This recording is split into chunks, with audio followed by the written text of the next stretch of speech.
Today I will talk about how can you fix this problem or know how you can do that on your Turbotax app. So all you have to do in the first, just click on settings.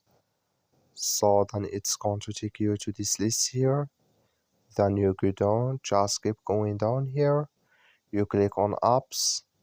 So then you come to apps list here and then you're looking for Turbotax app. Or just click on search. Then here at Turbotax. Sorry. Add here Turbotax, it's going to show for you like this. Click on it.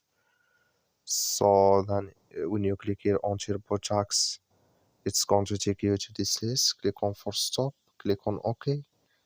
Then you go down, just click on storage. Come to storage, here just click on clear cache. So then you just go to your Play Store, click on it here. You search here for Turbotax, it's going to show for you like this. You will find here open update. You will find update here. You click on it and it's going to work with you. That's all. Thank you for watching. Don't forget to support us by like